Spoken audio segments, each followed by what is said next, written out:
경제적으로 행복해지려면 도대체 어느 정도의 돈이 필요한가? 여러분은 성공합니다. 여러분이 그걸 원했기 때문이죠.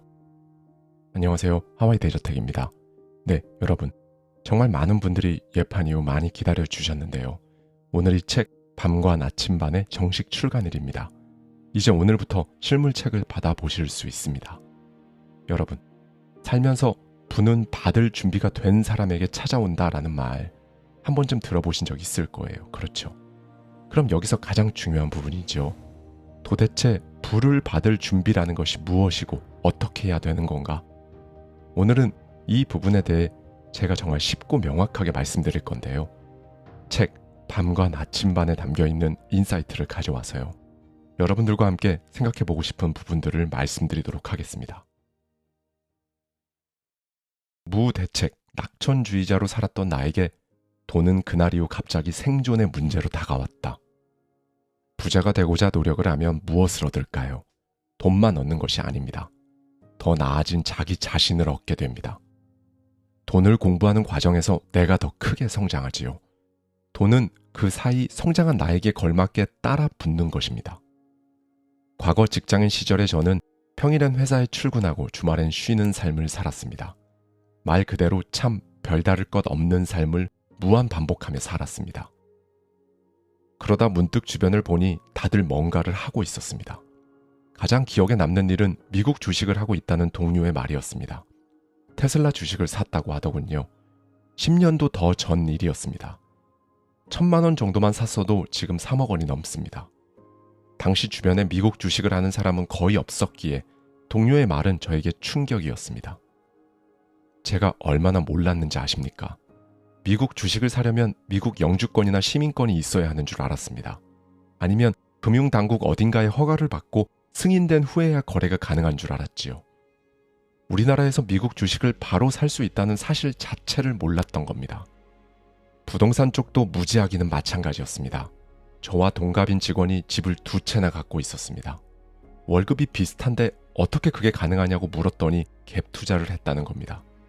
당시에 저는 갭 투자라는 말조차 생전 처음 들었습니다. 미국 주식이든 부동산이든 정확히 무엇인지는 몰랐지만 한 가지는 확실히 깨달았습니다. 이렇게 살면 내가 60세가 되어도 삶의 수준이 똑같을 수밖에 없다는 사실을 말이지요. 삶의 수준은 똑같은데 더 이상 월급은 들어오지 않는 삶이 펼쳐지는 것입니다. 호봉표를 보니 제가 60세 정도에 받게 될 연봉은 1억 원 중반 정도 되었습니다.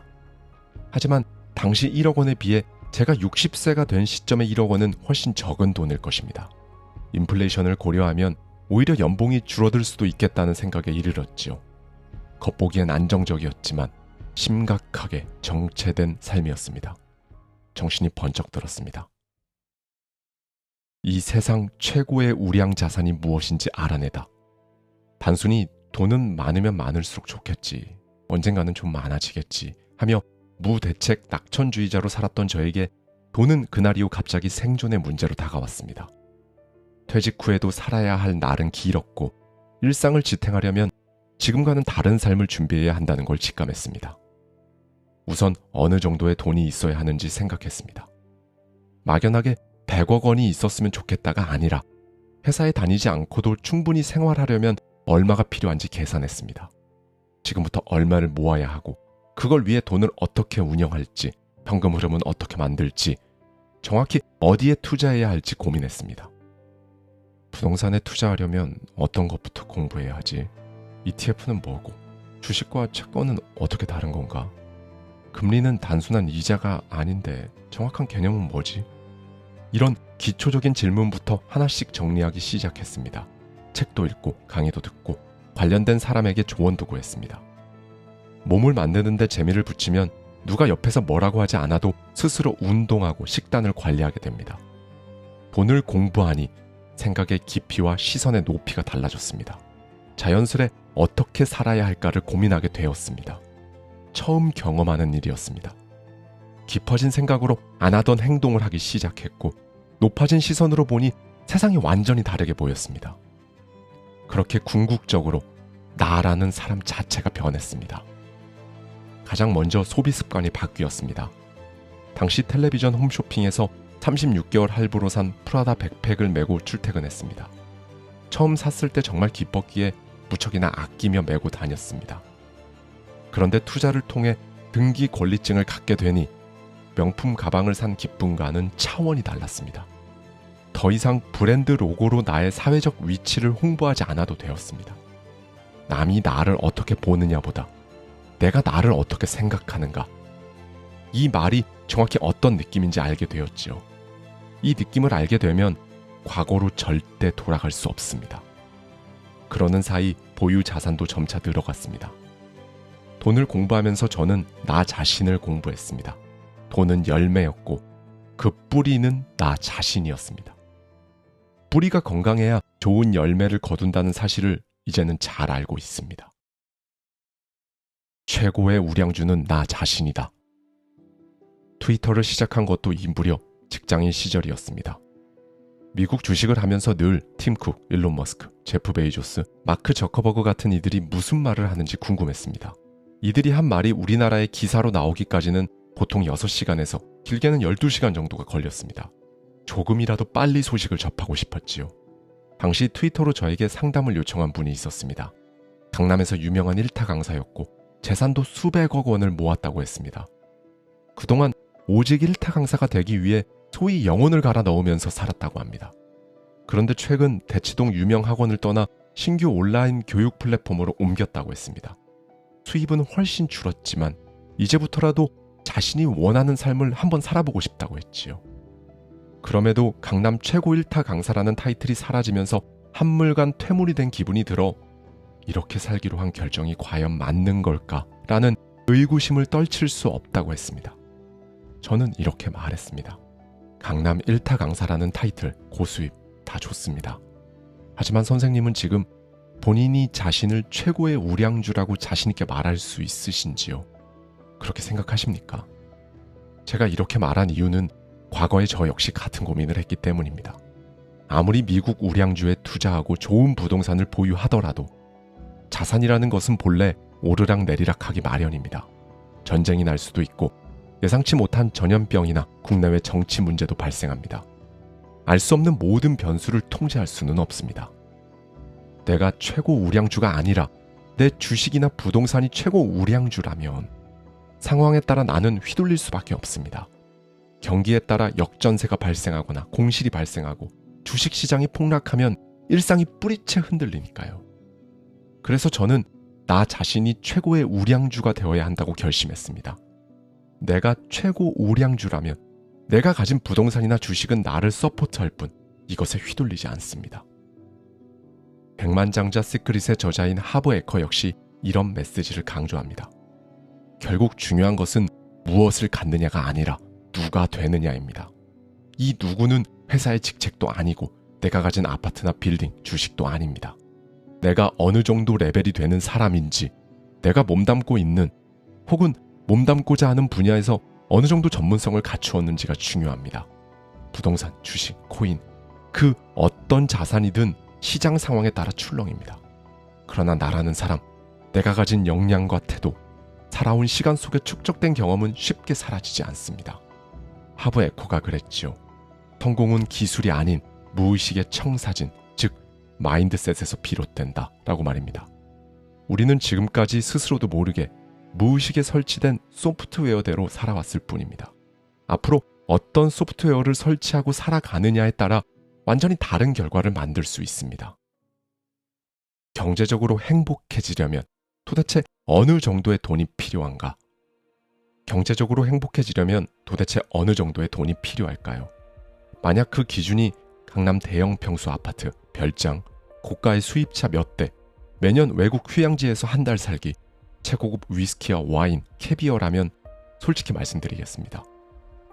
여러분이 바라는 행복에 도달하기 위해 평생을 바쳐야 할 수도 있습니다. 행복의 양적 기준을 높게 설정했다면 더 많은 시간과 에너지를 투자할 각오가 필요한 것은 당연하지요. 그러나 행복의 기준은 사람마다 천차만별 다릅니다. 그러니 스스로 정할 수 있는 것입니다. 직장인 시절 파이어족이라는 단어를 처음 들었던 것도 이 무렵이었습니다. 그 단어 하나에 꽂혀서 수많은 책을 읽었습니다. 그런데 읽을수록 머리가 복잡해졌습니다. 도대체 얼마가 있으면 경제적 자유를 이룰 수 있는 그 액수를 명확하게 제시해주는 책은 없었던 것입니다. 이렇게 책들을 읽어가던 어느 날 한 가지 깨달음을 얻게 되었습니다. 경제적 자유는 수입의 크기가 아니라 지출 규모에 달려있다. 망치로 머리를 한 대 맞은 것 같았습니다. 버는 돈보다 중요한 것은 쓰는 돈이었지요. 그날 이후 저는 질문을 바꾸었습니다. 얼마를 벌어야 행복한가에서 얼마만 써도 행복한가로 말입니다. 그걸 직접 시험해보기 위해 의도적으로 지출을 대폭 줄여보았습니다. 그렇게 해야만 나는 한 달에 최소 이 정도면 충분히 잘 살 수 있구나 라는 기준을 알 수 있었기 때문입니다. 처음엔 지출이 줄면 제 삶이 전반적으로 위축될 줄 알았습니다. 그런데 오히려 반대였습니다. 내가 내 삶을 주도적으로 꾸려나가고 있다는 자부심이 더 강해졌습니다. 부자인 나를 현실로 불러내는 방법. 여러분은 스스로 부자가 될 수 있다고 확신하십니까? 아니면 경제적으로 어느 정도 나아질 수는 있겠지만 부자까지는 되지 못할 거라고 짐작하시나요? 부자가 되고 싶다고 말은 하지만 정작 이런 말을 스스로 자주 하지는 않는지요? 제가 원래 숫자에 약해서요. 세금이나 돈 관리 같은 건 복잡해서 생각하기도 싫어요. 매달 카드값만 안 밀리면 되죠. 숫자를 멀리하고 돈 관리를 번거롭게 여기며 카드값만 벌면 된다는 마음을 가진 사람이 부자가 될 수 있을까요? 부자가 되려면 당연히 부자의 생각을 먼저 가져야 합니다. 경제적으로 인생을 바꾸려면 무엇보다 자신의 순자산이 얼마인지부터 정확히 알아야 합니다. 왜 순자산을 정확히 파악해야 할까요? 이건 단순히 지금 나에게 얼마가 있는지를 알고자 함이 아닙니다. 내 삶이 도대체 어떤 구조로 굴러가고 있는지 정직하게 마주하기 위해서입니다. 하지만 이토록 중요한 일을 시도조차 하지 않는 사람이 많습니다. 난 그렇게 많은 돈을 원하지는 않아. 부자는 내가 원하는 삶은 아니야. 스스로 이렇게 되뇌며 시도조차 하지 않는 이유는 사실 마음 깊은 곳에서 이미 포기했기 때문이 아닐까요? 아파트 한 채는 주택담보대출이 대부분이고 신용대출도 얹혀 있으며 적금은 벌써 깼고 남은 건 카드 할부뿐. 그리고 무엇보다 내 수입은 정해져 있다. 그러니 현실적으로 부자가 될 수 없다고 단정지어버리는 것입니다. 이런 때일수록 여러분의 순자산을 1,000원 단위까지 정확하게 계산해야 합니다. 그 결과를 받아들이는 건 쉽지 않을 것입니다. 생각보다 더 아프고 고통스러울 겁니다. 종이에 부채를 뺀 순자산을 적는 그 순간 자괴감이 밀려올 겁니다. 과거에 저 역시 그랬으니까요. 심지어 저는 심장이 덜컥 내려앉는 느낌이었습니다. 내 자산이 고작 이 정도밖에 안 된다고? 하지만 바로 그 순간 그동안 내가 도대체 무엇에 가치를 두며 살아왔는지를 깨달을 수 있었습니다. 그리고 그제야 구체적인 삶의 목적과 그것을 위한 목표를 제대로 세울 수 있었습니다. 이 과정을 정면으로 마주하지 않았다면 제 삶은 달라지지 않았을 것입니다. 하부 에커는 순자산을 90일마다 점검하라고 조언합니다. 숫자는 정직합니다. 석 달마다 내 순자산이 변하는 것을 기록하고 눈으로 확인해 보십시오. 아무리 초라하게 느껴져도 나의 현재를 인정하는 순간 길은 열립니다. 좋은 동네 아파트를 그저 멀리서 보며 저런 데 사는 사람은 좋겠다 라고 자조하지 마십시오. 대신 그 아파트의 가격표를 똑바로 보십시오. 저건 나랑 상관없는 세상이라며 고개를 돌리는 순간 그 세계에 들어갈 자격을 스스로 지워버리는 것입니다. 부자인 나를 현실로 불러내는 방법은 4가지가 있다. 부의 척도는 근로소득이 아니라 순자산입니다. 내 연봉이 얼마든 그건 상관이 없습니다. 순자산이 없고 지출이 많으면 부자라고 할 수 없습니다. 순자산은 필요할 때 현금화할 수 있는 자산이므로 그것이 곧 그 사람의 부를 가늠하는 척도인 것입니다. 그렇다면 순자산을 어떻게 높일 수 있을까요? 하부 에커는 단순하지만 강력한 4가지 지렛대를 제시합니다. 소득, 저축, 투자, 그리고 간소화입니다. 첫 번째, 소득을 점검하십시오. 소득은 자산의 연료입니다.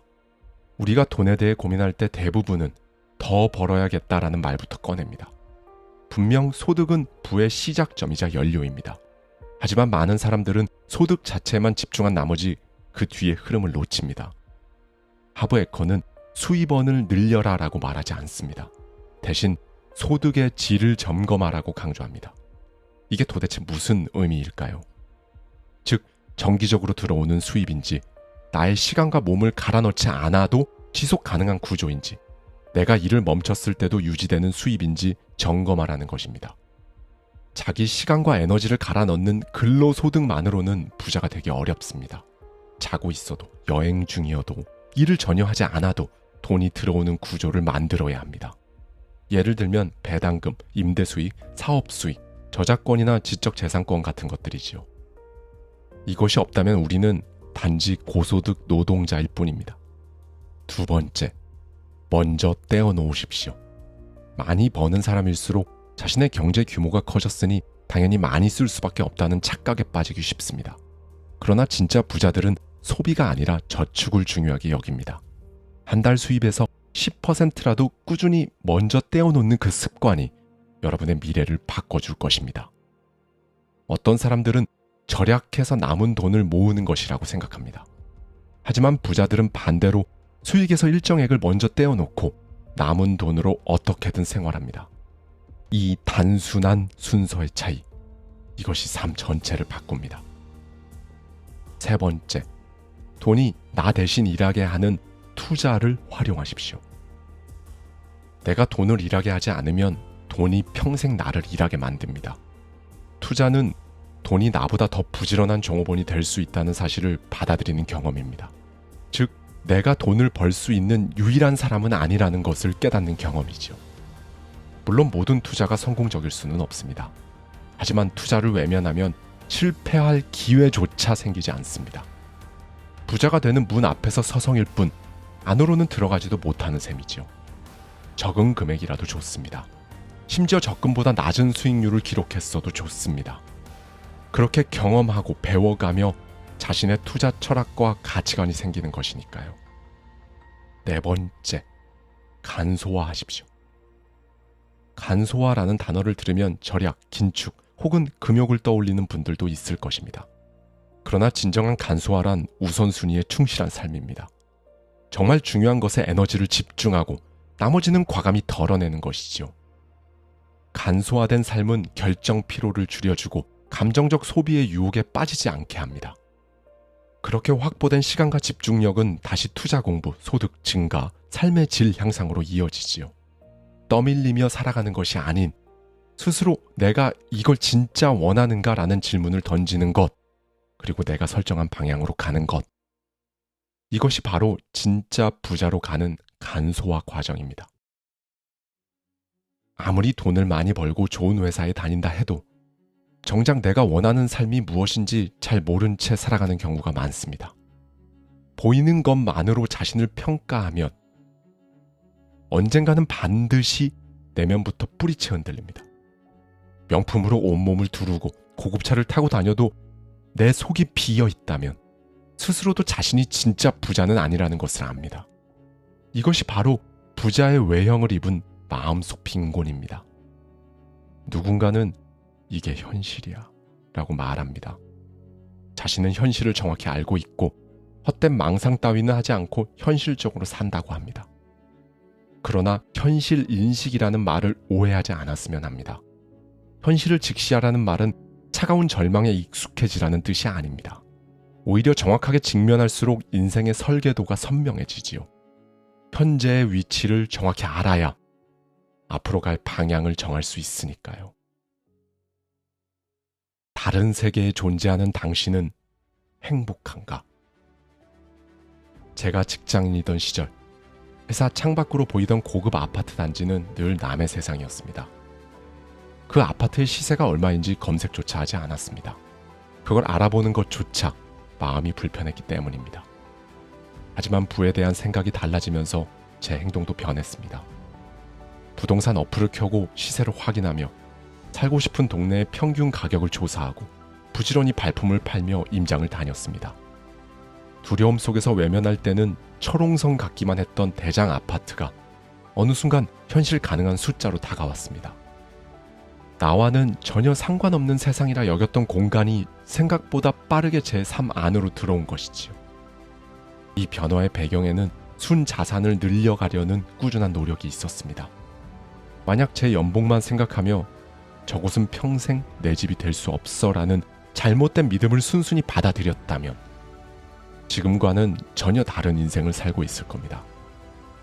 저는 지금도 가끔 실현될 수도 있었던 저의 또 다른 미래, 하와이 대저택이 아닌 직장인 이강욱의 미래를 떠올립니다. 그 삶 속에서 저는 여전히 하루하루를 버텨내며 살아가고 있을 것입니다. 하지만 한 가지 확실하게 느껴지는 것이 있습니다. 바로 그 세계 속의 저는 지금 이 세계의 저와는 달리 잘 웃지 않는다는 것입니다. 오늘 하루 여러분은 환하게 웃으며 살아내셨는지요? 감사합니다. 지금까지 하와이 대저택이었습니다.